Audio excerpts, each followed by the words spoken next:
All right, we're live. Episode 4, American Hammers TV. Today's guest is Cameron from Tampa Hammers, Hey. one of my favorite places in the world. Oh, really? Oh yeah, man. Yeah, so Lee's my guest again tonight, brother, and we're going to continue to do this. I guess we're trying out Sunday nights and to add more content. We have a full schedule ahead of us in the next month and a half. The supporters groups from all over the country have been reaching out to us, even trying to get on this show now, and that's what this is all about: spreading the word and trying to help grow the supporters groups, trying to find out what you all do differently, so maybe you can pass along ideas to other supporters groups to help them grow. That's the plan of this. So anyway, Cameron, what's happening, man?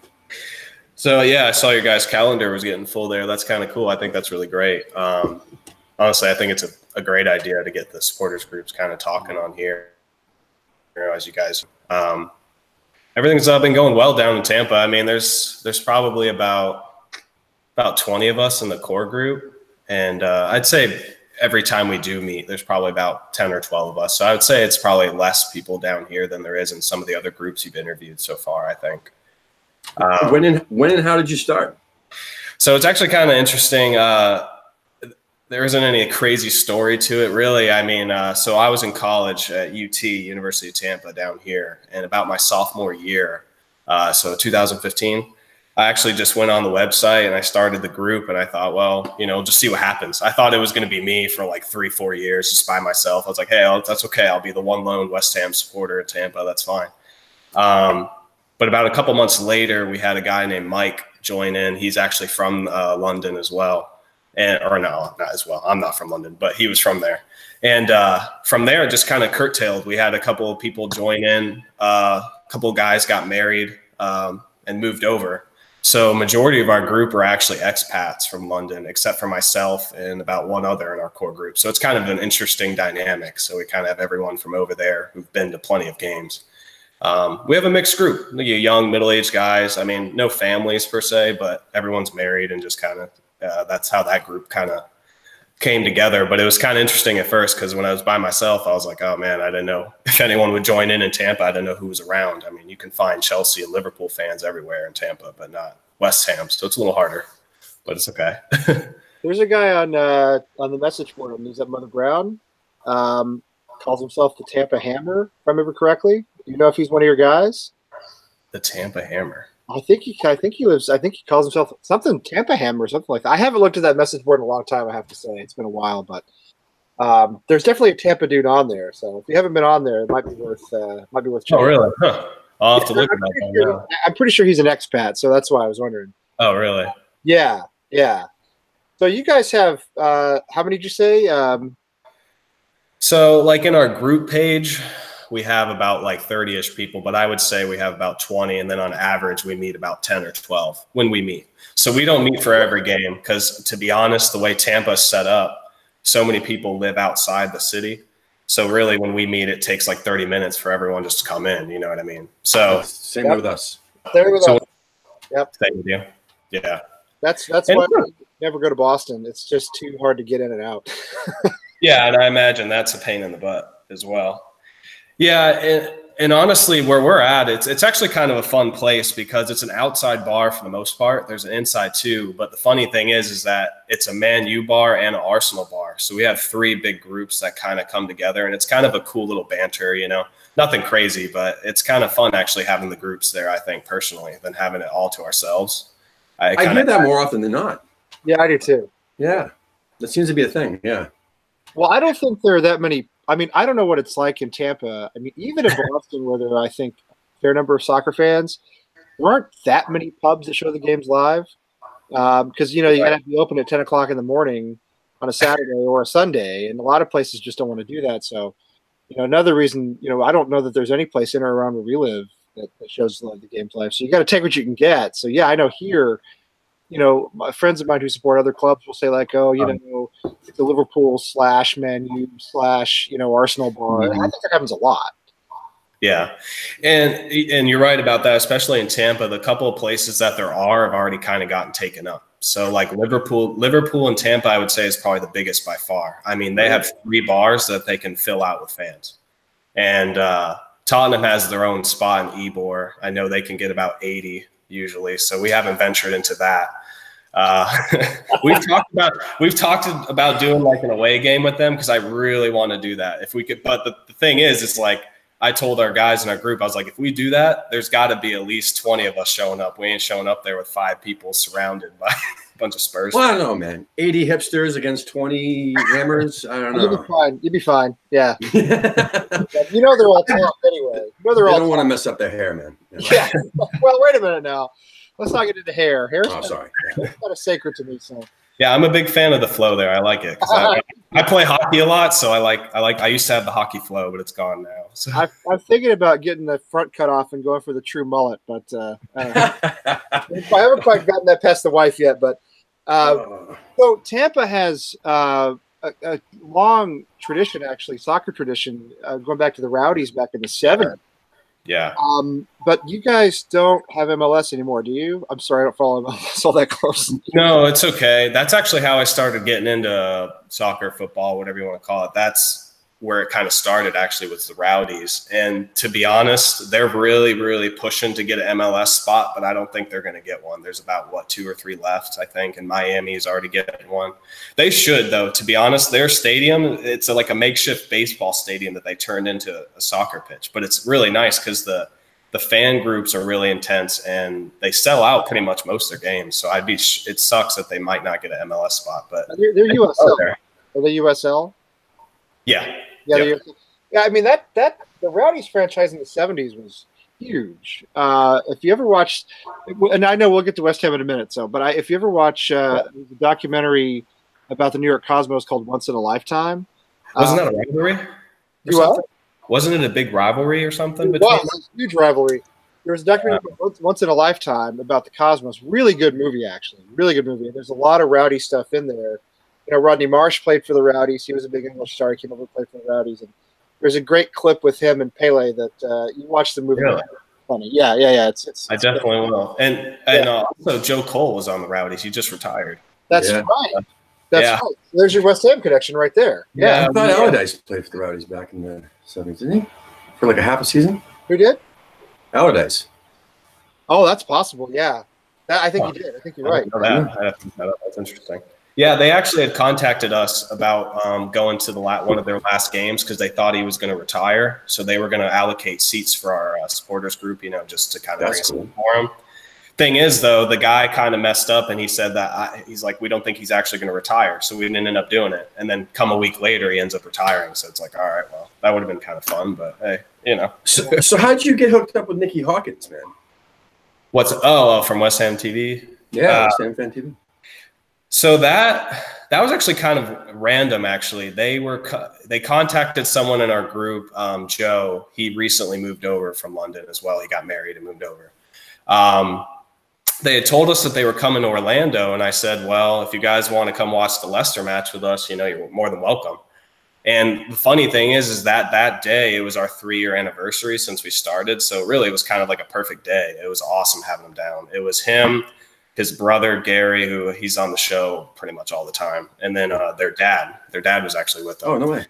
And it was also such a great day. It was absolutely amazing. I mean, to meet them, they had a great time. They had to drive over from Orlando, but they had a really great time. And their dad, he was old school, and they had to pry him out of there because he wanted to stay after the match and keep talking, but they had other things to do and stuff like that. So they literally had to pick him up, bring him out of there. It was great, though. I wish we would have got the win, but, also that same day, we had, I think Noble got off with a red card, and then Balbuena scored, though. So that was nice. It was awesome, though. It was awesome to meet them. And coincidentally, I'm going over there in March to go to the London Stadium, and that's actually where I got my tickets. I got them from his brother. So I'll be with them when I go over there. It'll be my first time. I never got to see the Bowling, so I'm looking forward to that. So, I didn't either. Yeah. And last year when I went to go see Man United, I made sure I hunted them down right after the game, and I got to speak with Nicky, and Dan Wallace was there too, and got to meet him and Ryan Archer. I love West Ham Fan TV. They're awesome. No, yeah, they were really, really laid back. You know, they had a great time, and I'm sure the only thing I wish would have been different that day was I wish the other teams were there, because usually that whole place is packed out. When they showed up, it was just us, which is fine. I mean, just West Ham. But I was hoping they could have got a little bit of that banter going on, you know. Yeah. But they had a good time though. It was fun. It was cool to have that chance to meet them like that, and I'll get to see them again hopefully soon. So. That's great. That's awesome. I haven't. Tim has been to the Olympic Stadium. I haven't been. I went to the Berlin back in 2010. Yeah, it was a great experience. It was fantastic, and I'm glad I got to do it. But I'd like to go to the Olympic Stadium at some point. So what we're hoping is that our little show here catches on, and then the club says, "Hey, why don't you come over and do a live do a live episode?" 2 live TVs. Yeah, that'd be awesome. Yeah, no, we'll see about that. We'll see if that ever happens. But not with what the guy said about David Sullivan last week. It's not really helping. I called David Gold batshit crazy, so yeah, I don't think that's going to work out too well. I like David Sullivan. Sullivan's okay with me. Sullivan's a good story. But how did you get into West Ham? You seem like a fairly young guy. You said you got into it. You were in college. You started the group. What was it about West Ham that got you into it? Yeah, so I won't embellish anything. I pretty much started watching them about, I guess it'd be about 5 years ago, so fairly recent. So about the end of the Allardyce era. Yeah. And it's kind of like weird, not weird, but it's so obviously I knew about the Rowdies. I kind of watched them for a little bit, and then I had some friends who were diehard Liverpool fans. I mean, they've been watching them since they were little kids. It's a little bit easier as well. Yeah. So I kind of got into it a little bit, looking into that, looking at teams and whatnot. And I think what attracted me to West Ham is just the type of players that they have. They always had Collins, they had the Tompkins, they had the Noble. And the way I played hockey was I was more of a grinder, like a grit player. So I was always attracted to those type of players, and West Ham always had that. So that maybe kind of got me into that loyalty aspect and how they played. And that's what I like. I mean, those players don't necessarily win you championships, but they put everything out there for the team. So that's kind of, I think, what started it. And then that kind of moved into other things. And then especially the supporters group. I mean, what we have in that group is absolutely amazing. It's like a family to me. And I'm so glad that it turned into what it is. Like I said, when I started it, I thought it was just going to be me for a couple of years, but really it's snowballed into a bigger thing. And it's made our work, really. That's what we want. We want to try to bring that to every West Ham fan in the U.S., which is really why we're doing this, is to bring us all together. Yeah. All these people from these different supporters groups, so we know each other, and it's one of those things where if I go to Tampa for a conference, and I'm there on a Saturday morning, a Sunday morning, we go watch a game. It'd be great to be able to do that. If we go for vacation or whatever, whatever reason. You talked about the players. That's a great long tradition at West Ham. Julian Dix, Bonds. I mean, it goes back. Watch the old highlights from the 70s and 80s. Those were absolute battles. Those were wars. Thomas Repka and some of the great sort of hard men of West Ham, as they say in England. It's a great tradition. I'm with you, and I like the fact that it's kind of a blue collar club. That the fans have a sense of humor, all that stuff. Liverpool is huge around here too, because the Red Sox ownership owns Liverpool, and a lot of people have adopted Liverpool to that. And I don't have anything against them, but they're way too successful for somebody like me to support. That's fair. I'm not a winner to support a winner. I got to support a club that's a lot like me, that tries hard and always fails. And like the big thing is, even if someone wants to support a club like that, it's perfectly fine. Like I said, I have a couple of friends who've been watching forever, but my biggest thing is, if you're going to support someone like that, you have to be with them through thick and thin. Even when they're winning, you need to know what's going on, not be like, oh yeah, I kind of watch them for 30 minutes and you step away. You don't watch. I've met plenty of people who say, oh, I'm Chelsea, I'm Man City, whatever, and they don't know one thing about them. I mean, they have no thin. Scoreline. That's it. So. There's no thick and thin when there's no thin. When you play in Champions League every season, there's no commitment. It's easy. It's easy to be maybe you don't win the title every year, but it's easy to be a Man City fan. You're not gonna be in a relegation scrap. You're not gonna Chelsea. Modern day Chelsea is not gonna be in a relegation scrap. We've gone down and come back up. And, you never know what you're gonna get. So, yeah, no, I understand completely what you're saying. It makes sense. And the funny thing about today is that God forbid West Ham went down again. Hopefully it doesn't happen. But if it did, we're in a time now where they have programs now where you can follow championship teams, League One teams, even League Two. I think they have something called iFollow, where you can literally pay for a year subscription to watch them. Not that I'm saying I want that to happen, but just saying at least it makes it a little easier on the fans, if God forbid. It's definitely easier. And I'm with you. I don't. I hope it won't happen. I don't think we're headed in that direction. I think Doesn't look like it. the right direction, but slowly in the right direction. But yeah, it's possible, more than it used to be. Yeah, I mean, especially with last season, the way that went, I mean, that was torture, going up and down that relegation battle, And that's the difference, I think, between most West Ham fans and the other groups of fans is that, if your team started doing bad, like, let's say Man U for sakes started had that same battle, I can tell you probably half the fan base, at least in the U.S., probably wouldn't even be watching them or going out to watch the games. No, they would just go back to watching whatever they watched before. Yeah, exactly. Watch, basketball or whatever. Yeah, they wouldn't stick with it. I think you're right. I don't really think most people who support the bigger clubs truly have a passion for the game. Now, I know a few who do. I do. Yeah. I do, but most. I think they just want to cheer for a team that wins trophies. Wear a shirt that everybody recognizes, and I don't think they really love the sport. I don't think they really love the club. I think they're glory hunters, basically. And yeah. If you live in some place like Cleveland where your sports are terrible, and you just want a little you want to have that's a low blow. Well, I don't know. Unless you live in Boston. So well, besides the black. Or no, we live in Boston, right? But if you live in Buffalo or Cleveland or someplace where you've been a little sad for the last 40 or 50 years, maybe you want a mistress on the side, right? You want to go out with Chelsea or Manchester United on the side. I get that, but it's not the same as long, drawn-out marriage to West Ham. But I've always respected the fans, especially like in Browns. Guys who stick with that. I think it's amazing. And I'm happy for them, especially to get that little bit of success that they had this past season, No, I feel the same way. Yeah, no, I feel the same way. So when you guys, what's the name of your pub that you go to? So the place we go to is called McDitton's. It's an Irish pub in Tampa. They have 2 locations, but their main place is in downtown. It's close to downtown Tampa. It's been there for a while, actually. So it was a Man U bar originally, and then we've kind of snuck our way in slowly, and Arsenal as well. So you're getting you're on any given Saturday at 10 o'clock in the morning, you're getting several games going at once. Several what? Sorry. Several games going at the same time. Oh yeah, I mean the place will open at 8 o'clock or 7:30. If the Man U game on is at 7:30, they'll be open at 7:30 because the owner is from there.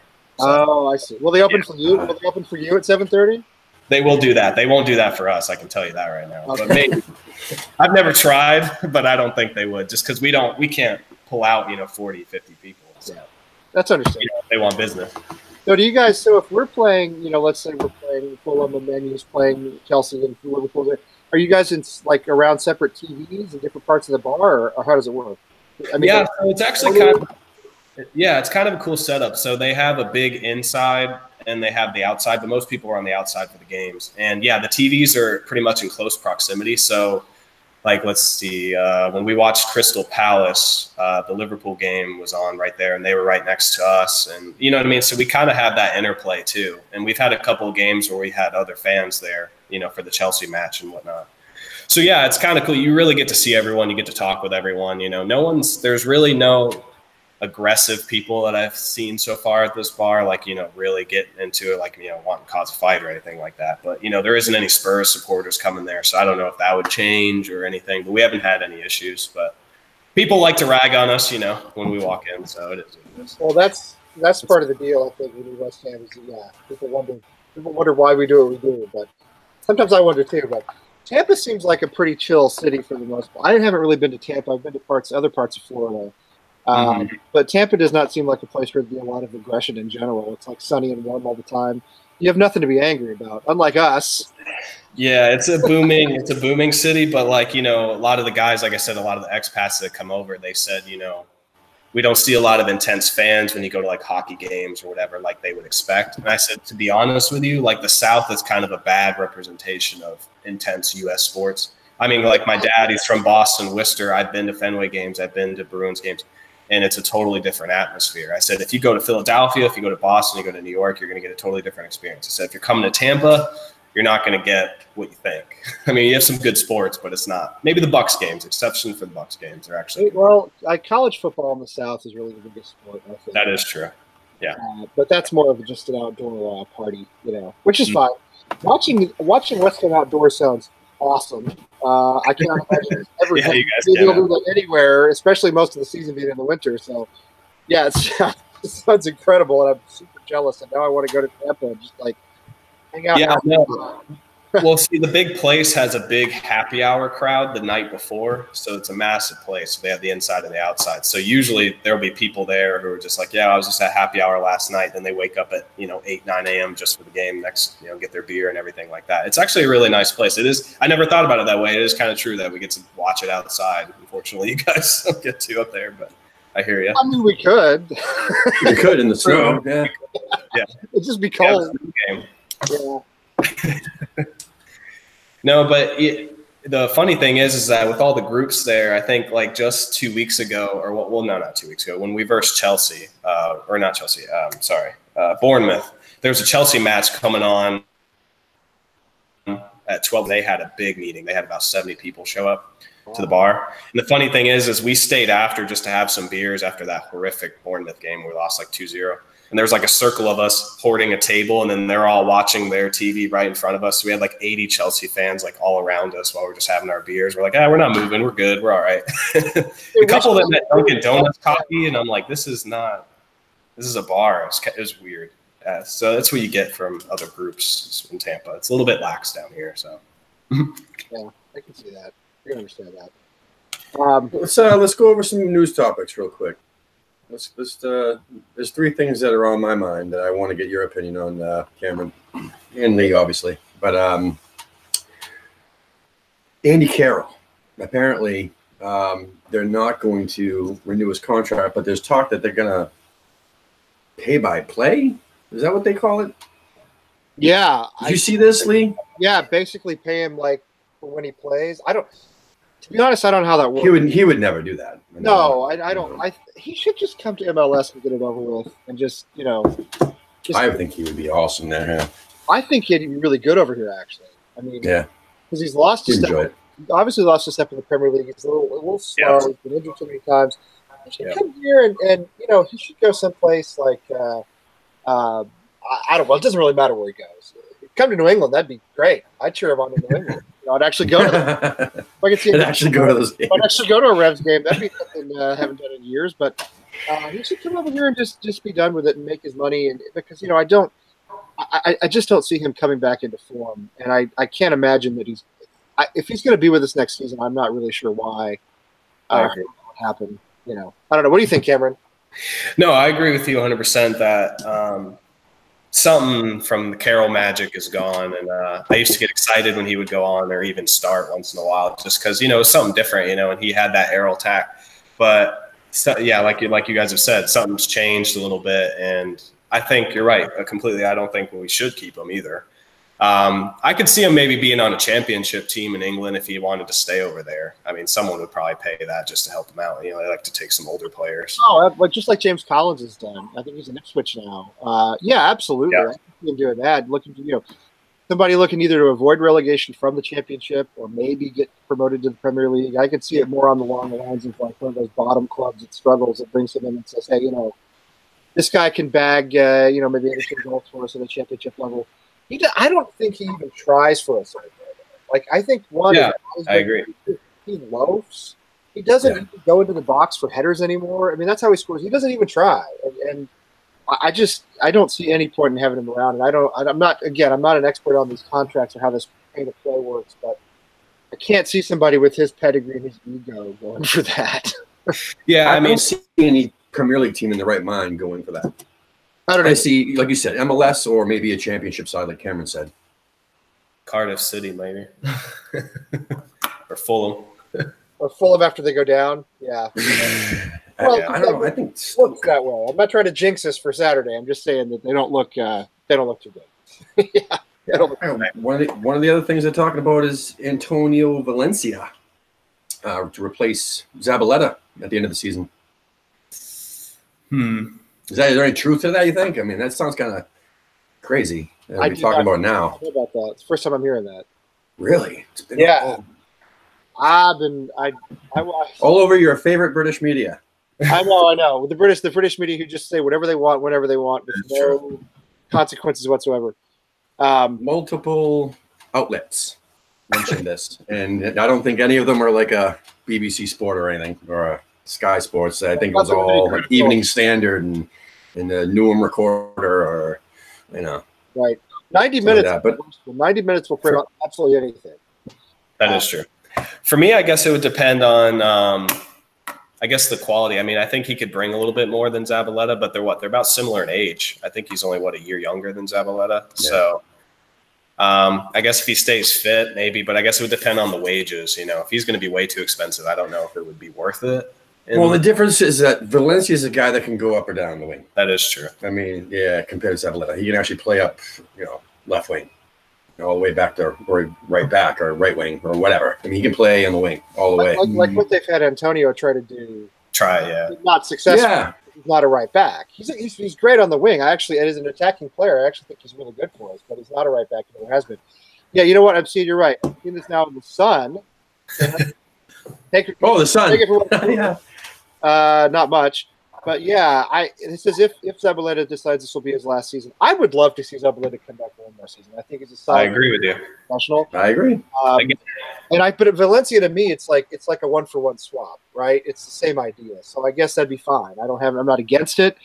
I wouldn't mind seeing us look for somebody who's maybe 25, 26, 27 years old and more of the prime of his career. But if we're going to have to go out and find strikers in the summer. Yes. So that's probably got to be the priority in terms of spending and everything else. So if that's what they do to replace Zabaleta, then I guess it makes a little sense.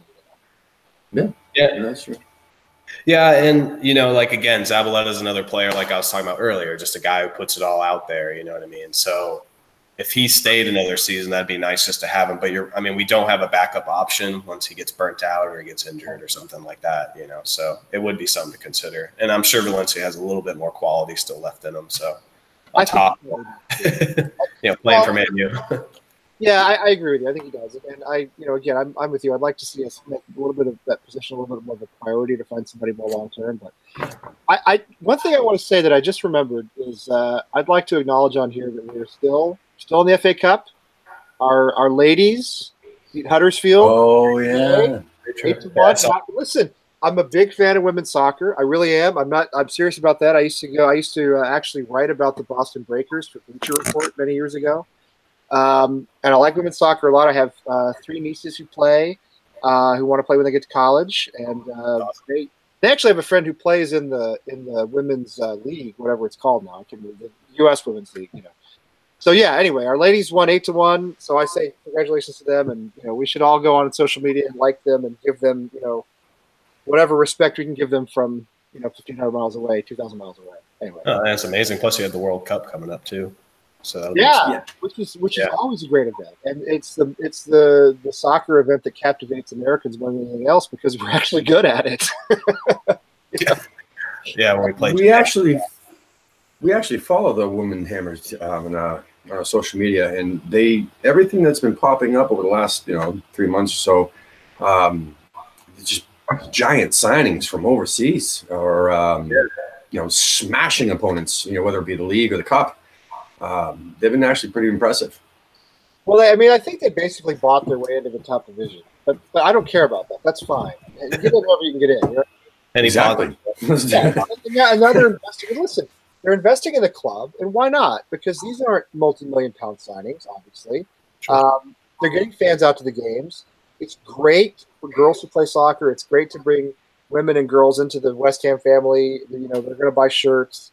They're going to have their own heroes. I think that's fantastic. And, of course, they'll follow the men's team, too. So I'm really glad they've built this up. I think it's really healthy for the game and for West Ham. So that's my little bit of love for our women's team. No, that's absolutely amazing. I read that story earlier today, so I thought that was really interesting to see. Hey, you never know. I hope they make it to the final. That'd be amazing.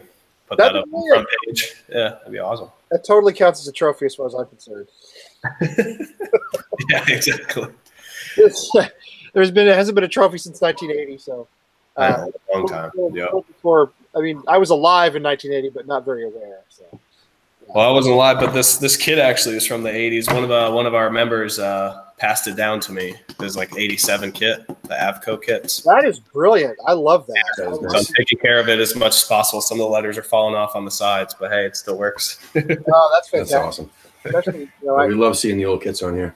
Yeah, we do. I love the old kits. Yeah, I usually buy mine at the end of the season when they're on sale. So, yeah, I have a kit I didn't wear because it has Paet's name on it, so it's like kind of a curse to me. I don't know what to do with it. The Paet season, I bought my buddy Steven a Paet shirt because he's Bulgarian, but he lived in France for many years and he speaks French. He's basically French. So I bought him a Paet shirt, right? I bought myself a Lanzini because I don't know, I didn't want the same thing, Didn't want to. Yeah, good idea. Myself a Lanzini. I can still wear mine. Yeah. I don't think he wears his, but I can still wear mine. So. It was an accident. Yeah, I would, man. Just think about everything that he did. Same thing with when Scotty Parker left.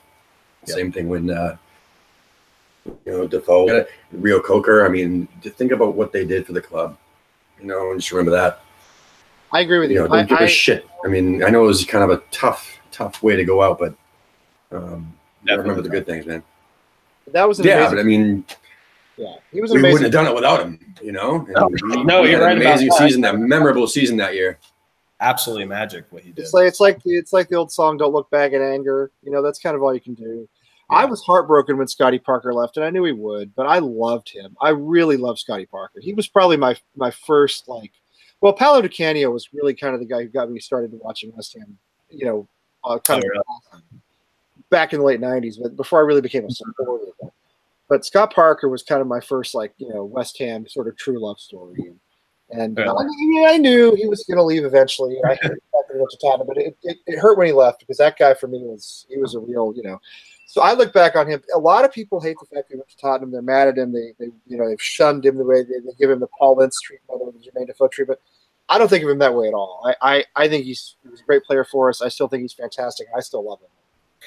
Yeah, I guess for me, the two players I really gravitated towards initially were definitely Tompkins and Collins. Tompkins at the Palace, which was still sad that we got rid of him because he always does well against us. Don't get me started. That's my number one, man. Actually, that's the transfer Tim's most angry about. It's still Tompkins. The most. I was really upset about that, actually. Dude, he was going to be a club legend. I mean, he was going to be a club legend. He was one of the toughest defenders. He was like a Daniel Agger, but not so psycho. And he was just awesome. Perfect fit. Overlooked, and he was just fantastic. And he was one of our own, and that was the main thing. And then just bullshit. I can't remember if it was Slaven Bilic or if it was his idea. I don't know if it was his idea or the Sullivan or whoever's idea, to let him go and get rid of him. But I'll never forgive him for that.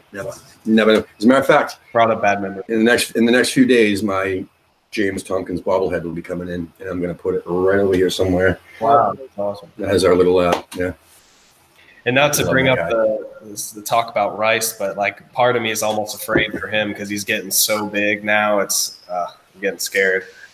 Well, there's different things to talk about. So now, Paul Merson and everybody else are trying to say, hey, he should go to Arsenal. There's already been talk about him, Man City and all these other big clubs and all that bullshit. Exactly. It's all bullshit, but that's not what I really want to talk about the fact that it took a couple days, really, for the Irish blowback. I don't know if you've been paying attention, like YouTube or any, these news outlets, et cetera. Now it's starting to really pour on that he never should have signed it. Not signed, but he never should have played for them to begin with. And, there's a lot of heat right now. And initially when he made the announcement, there really wasn't that much. It was majority of the English fans and English press saying, smart move. And now it's just getting a little crazy. Well, the Irish, I sympathize with them because they're a little bit like the West Ham of national football. They've never really been at the top level. And here they had a guy who really looked as though he could, help them in that direction. And he's gone to the Empire basically. But he really didn't play that much for him. No, I know. Well, but he's still young. He's like 20 years old. You know. Yeah. But he's gone to the right setup. He's done the right thing. I hate when the commentators come out and talk about our players or players at any mid-table type club, and they say, "Well, he should go to Arsenal. He should go to Manchester United, Chelsea, Man City, to get Champions League football experience." We're never going to be at that level unless we can keep those guys. 100%. Yeah, exactly. I mean, there's no. You look at the classic example being Leicester a few years ago. We could do that. I mean, I know it's not likely, but listen, you have a season when a couple of key guys at Man City get injured. Liverpool has a down season. Leicester snuck in because the only other club that challenged for the title that season was Tottenham, and they never win it. So we always choke. We always choke usually when they come to play us. So there could be a season when we are the one that hangs around in second or third or fourth, and then it breaks our way in May. I mean, but we got to have guys like Declan Rice if that's going to happen. I know. If we're going to be in Europe. We're going to. And the thing is, we're not. We said this last week. I don't think we're light years away from Europe. I'm talking about Europa League to start. I don't think so at all. We're not light years away. With the injuries we've had this season, if we had a Yarmolenko all season, they've been detrimental. Right, we had a Balbuena all season. If you look at the guys we haven't had all season, Lanzini, all season, we've probably got at least 2 more wins. 6 more points, and I think that's conservative. So. We're building a core. The ownership is finally starting to show a little commitment to the club. We've got to keep a guy like Declan Rice. I'm telling you, if they sell Declan Rice, I agree. We're going to have another riot like they had last season. The guy came, took the corner flag, and people are not going to put up with that stuff. And I think they know that. And we've got to have him. But I hate the way the commentators, they just crown the top 6 every season. Like, well, if you want it, you got to go play for them. It's not true. I agree with you. No, I agree with you. It's frustrating. So anyway, that's a little rant. Yeah, I mean, the only thing I could compare to with Rice's decision was what I can think of. I don't know if it's exactly the same, but sort of like how the Mexican and the Mexican players decide between U.S. and Mexico. A lot of them choose just based off family, but they never actually played in Mexico. You know what I mean? So it's kind of a flip. Like it's a tough decision. I feel like sometimes, especially when you got ancestry involved. I think he made the right one, but it's, at the end of the day, the backlash is a lot, especially with personal decisions. So I think he probably looked at the setup, and once he realized he actually had a chance to play for England at the senior level in a significant way, at that point, there was no reason not to go with the country that's going to be much more likely qualify for the World Cup, advance to the World Cup, to advance to the Euros. I mean, Ireland doesn't have generally the same level of football, the same level of player, same level of management. I would love for Ireland to be great. I really would. Everybody loves Ireland, right? Especially in this part of the country. But he made the right. He did. But who's telling him that he's ready now? There's got to be people in his camp that are telling him that he's ready now. There was some British outlet said that John Terry was the one that kind of convinced him to go ahead and make the switch. How truthful that is or not. But I'm saying, for example, somebody must have been in his ear because he's do you think that he's ready to start right now for England even? But that's, what he plans on doing. I mean, I don't think that's really what's going to happen yet. Like, there's going to be some friendlies and he's going to probably work his way in. But in his mind, it seems like he's getting a little more, confident about himself or arrogant about himself. So, I mean, like I said, he's a fantastic player. I don't think he's a superstar yet, but he's got that. He's only a couple of years away from being a superstar, but I don't think he's quite ready yet. I think let's let him finish out the Premier League season, hopefully healthy, and because that's what usually happens is our players get injured. But let's let him finish the Premier League season, hopefully healthy, and see how he does. See if he suffers from the West Ham disease of being inconsistent, which he hasn't so far. No. But, Love that. If he has, gets the affliction of not showing up every other match, finish off the Premier League season, and then, listen, the next major tournament's not for a year. This qualifying is still going on, and but didn't it start a few months ago with his contract? Remember, like they offered him a reasonable amount based off of what he had already done. Yeah, and then he felt that he should be getting paid a lot closer to what all the starters are making. Well, he probably should, but he's young. I'm with you. I think but he was kept holding out and holding it. You know what I'm saying? It's like that was the beginning of it almost, no? Like this arrogance almost, a little bit. Worrisome because if you get the wrong agent whispering in his ear, Exactly. He really will start begging to go to Tottenham or Man City or Chelsea or one of the quote-unquote big clubs. You will do that because we're on the Don't let Arnautovic's brother anywhere near this guy. Is what I'm saying. That's crazy. What I don't know what his first name is, but Arnautovic's brother. No, somebody's got to be telling him. It's got to. Maybe it's Gareth Southgate. I mean, somebody in the England center, or somebody who's a longtime England player, has got to be saying, "Yeah, you have a place in this side, and that's great." But I'm with you, Tim. I don't want somebody else whispering in his ear. And oh, by the way, now that you're with England, guess what? You could get picked up by one of the big clubs. Well, a big benefit with him going with England is that they have such a young group going out now, so he can really grow with them. I mean, they have a lot of depth. That's the plus I see. Yeah. So, I mean, he'll be able to grow into that national team pretty easily if he stays playing. They're full of promise. They have a major tournament win coming. They have to. I mean, yeah. I don't know. They had a little bit of an easy road to the semifinals of the World Cup. They still got there. And, I feel as though there's like a Euro or a World Cup coming for this team in the next 4 to 8 years while this generation comes through. And if we can be part of that. I think Euros, because if you look at all the top teams in Europe, they're getting older and older and older, and I don't see any new thriving young stars coming into these teams, these nations. So, I mean, the French have a Mbappe, who's still a young guy, but on the whole, that's not necessarily a young team. Portugal's going to be on the way out before too long. Ronaldo's not going to play for them forever. That's true. And after that, they're going to go back to being kind of a middling type nation. So, and I'm with Spain as well. Spain. Look at the Dutch. Very old. Belgium's getting older too. Yeah, the Dutch fell off a cliff completely. I mean, they're great generation. They did, and now it's about their time in the next year or two that the younger players should start coming up because they have fallen off the cliff. The way they develop it, they should, yeah. Whereas Spain and Portugal, they're all just hanging. All the oldies are just hanging at the top, and I haven't quite got over the cliff yet. So anyway, so there was something else, man. I was going to say actually really quick. It's kind of funny you brought up the Burnley match just really briefly because I actually have a quick story. A buddy of mine, his girlfriend was over there doing study abroad, and she went to her first soccer match over there. That was the first one she went to. And she asked him, she goes, "Is this usually how it is?" Because like all around her, everyone was like throwing stuff and everything. Yeah. I was like, no, you went to like the probably most interesting match you could have went to for your first one. Oh yeah, so she went to the Riot match then. Yeah. Yeah. She went to the Burnley match, and it was her first ever one while she was in London. So they should have said, this is actually a little how it is. It's the norm. Yeah. They threatened to do a dark match, didn't they? They threatened to do the next time Burnley came to West Ham. They kind of threatened that. I think they did, yeah, to do it. Yeah.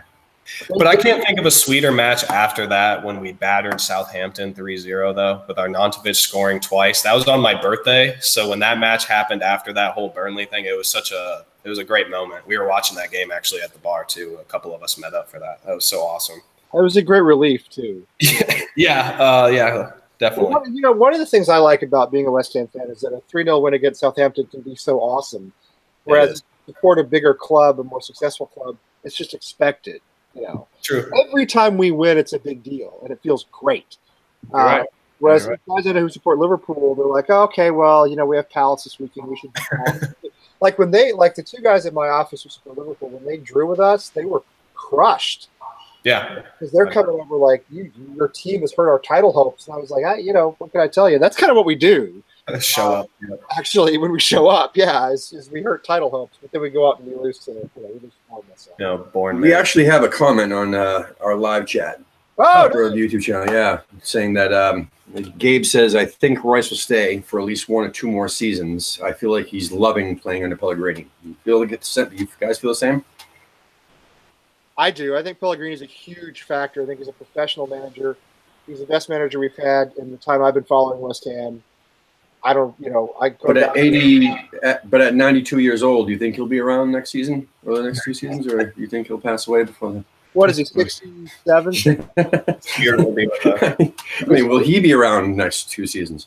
Oh, I hope so. Listen, Pellegrini is absolutely my favorite. I don't mean to knock him out. I think he'll see out his contract. I think he'll see out his contract. And what? 100%. I agree with you. I think if Declan Rice stays, it'll be because he gets to play for a manager like Pellegrini. Yeah. I'd have to agree. Yeah. Even if he doesn't necessarily play a lot of European football, which we hope he will eventually, of course. I think Pellegrini is a huge factor in keeping a guy like Declan Rice and bringing in other players who are at or close to his level who can complement him. I think we need someone to complement Rice, but also Felipe Anderson, man. I mean, if we can find the right, other midfielder or two wingers or something, obviously a striker, that's a given, but Anderson needs more than a striker. But the Pellegrini factor, Anderson can score goals. I mean, it's the same way with Payet. But I'm sorry to say that name again. But yeah. Cameron, what do you think, Cameron?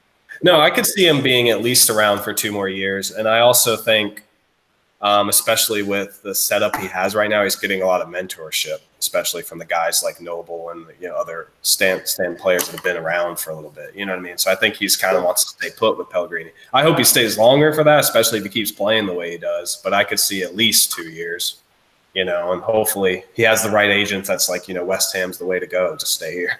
Well, I mean, listen, we're not, again, I don't think we're light years away from doing the Europa League next season. Qualify for Europa League next season, and again, anything can happen. But with some healthy players, that seems like a possibility, right? Yep. And then you can really sit the guy down, and you can't say to him, "Hey, we're on the right track here. Exactly. We're headed in the right direction. You start here, you play here, you play 90 minutes almost every week. You don't have to battle for your job necessarily the way everyone else. And you stay with this club, and you win a trophy with this club, you're a god. Legend, yeah. If you go to Manchester United, there's always going to be, Giggs and Scholes in that generation. Liverpool's always going to have the guys from the 80s. You win a trophy with West Ham. I mean, you are set for life, man. You never might have the dream ever.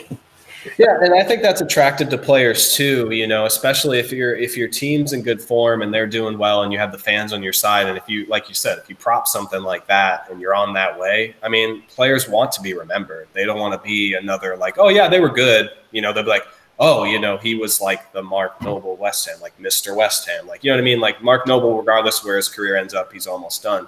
He can always go down and say that he was always there.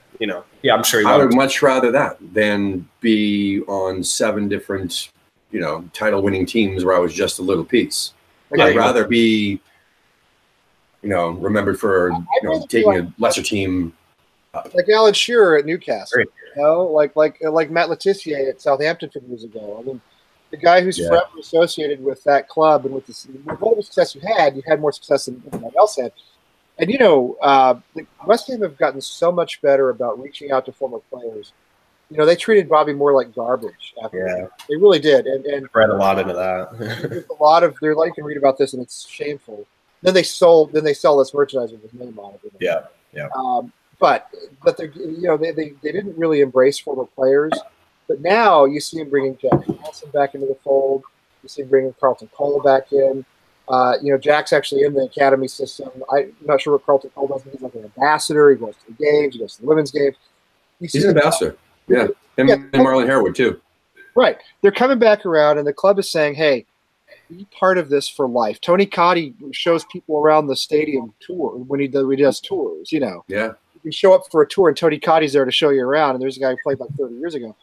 So, they're reaching back out to guys who have been around been retired for a long time, and I think younger players see that, and they see, hey, this is an ownership that has a little bit of investment now. This is the club that's in the right direction. And hey, if I become a West Ham legend, that's something that I'll be for the rest of my life, as opposed to just another guy who played for Manchester City where they had a lot of money. Exactly. No, I agree. I mean, alumni. I mean, maybe alumni is not the right term, but people who they want to have their old clubs reach out to them. So I think, especially for a new player, if you see that kind of community sense, that kind of adds to the reason, especially if you're on the right track. So of course, if Liverpool comes along in 2 years and offers us £100 million, yeah, I know. David Sullivan's probably not going to say no to that. Grubby little, going to be like, I don't know, but I'm trying to stay positive on guys staying with us now in a way they didn't in the past. Yeah, I don't know. We'll see. There's nothing. I mean, football's a funny game. Players are funny players. They get weird ideas in their head. Marko Nautovic is last season he's Hammer of the Year. He's a huge. I know. And all of a sudden now everybody hates him. He's almost surely gone in the summer, even though he's still a really, really good player. It just, I don't know what got into him. He saw energy's not there. The momentum's not there. Yeah, I don't know. It flips like a switch.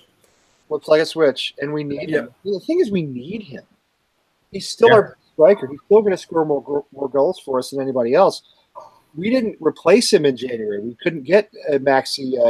What's his name? Maxi Gomez, the guy from Spain. Maxi Gomez. Anyway, Maxi Gomez. We didn't get anybody in. So he's got to play on Saturday. He does.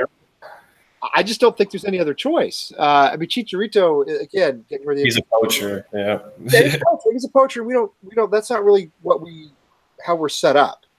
No. So we're going to need Arnautovic to be good for us from here to the end of the season. And I don't know how that's going to play out. I just, is he a professional? We're going to find out. Or is he going to pout? Yeah. On that note, our hour is pretty much up. And listen, Cameron, thank you so much for coming on, dude. I mean, I hope you had a good time with us, chatting a bit. Honestly. No, I was just showing. I was showing you my flag because you can't see it when you're looking at me. So. Yeah. I'm sitting so on that note, tight. We have a full schedule, and if you guys follow us on social media at all, we have. This is our 4th episode. The first one was just us talking about deadline day, and then we had Columbus on, and that was an amazing show, and then we did DC Irons and having Tampa on tonight for our first Sunday night show. That's going to be awesome. And so we got Dallas coming up on Thursday, and we got Dallas coming up on Thursday. I'm looking forward to Dallas. I grew up outside of Dallas. I'm really looking forward to having a Dallas on. And I'll tell you something else. The guy from Fresno is actually from Fort Worth. He actually grew up in Fort Worth. So we got some Texans coming on, which is we good. Do, and we got Boston on next Sunday. Did you hear from the Knoxville Hammers at all, by chance? Who's that? The Knoxville Hammers. I was just curious. I reached out to them, but I haven't really. Yeah, I know they have a response and everything. Funny thing is I know we're cutting off here soon. Funny thing is that I'm starting med school up there in Knoxville, and I'm gonna have to be leaving Tampa soon, so I might be a Knoxville Hammer soon. So I got to figure out how that's gonna piece together. But I was just curious. Yeah, I know they have definitely. That's another part of the family. You just go from one branch of the family to another. That's how it should. Yeah, we've reached out, and hopefully they get back to us. We've had a massive response. I mean, there's some that we haven't even scheduled yet because the time differences and everything else hasn't really lined up. But literally, I mean, we have Boston next Sunday, Queen City next Thursday, then we got Fresno and Denver, and on the 3rd, I just booked Oklahoma Hammers. I didn't know there was an Oklahoma one. Wow. Oh yeah, dude. Oklahoma. Absolutely. Yeah, St. Louis, Philadelphia, Kansas City. Yeah, I've been working with the guys in New York. I've been messaging the guy in New York back and forth, and we'll get New York set up. That's a huge group. So yeah, we had a couple people from the New York one, and we had a guy actually visit the Queen City group as well. He had a good time. Yeah, I want to do that. One thing we want to do a lot of stuff with this show, and we like these long episodes where we talk to Cameron, people like you who are fans in other cities. We also want to do some quicker, shorter things that we'll put up. We're working on that stuff. We want to. I have no time or money to travel. Tim is the same way. We both have young kids, and it's we're just going to do. I would love eventually to go down to New York, do tape an episode where we go down and watch a game in New York, and we're just that would be nice. Or Tampa, or not, or Tampa, or you come outside anywhere where we can go. I think of New York because you can drive there from here, But anywhere we can go. I mean, Philadelphia. I got friends down there. Yeah, that's the plan, man. And one of the things. Yeah. One of the things that we were hearing, some feedback on the show already. I mean, again, this is a work in progress. It's early, in our game. But they said that why do you guys do the show so long? And we feel that, a good solid 20 minutes, 30 minutes talking to you or to whoever the guest is about, their supporters group and and how they do things and how you're a fan. That's going to take up a good 20, 30 minutes.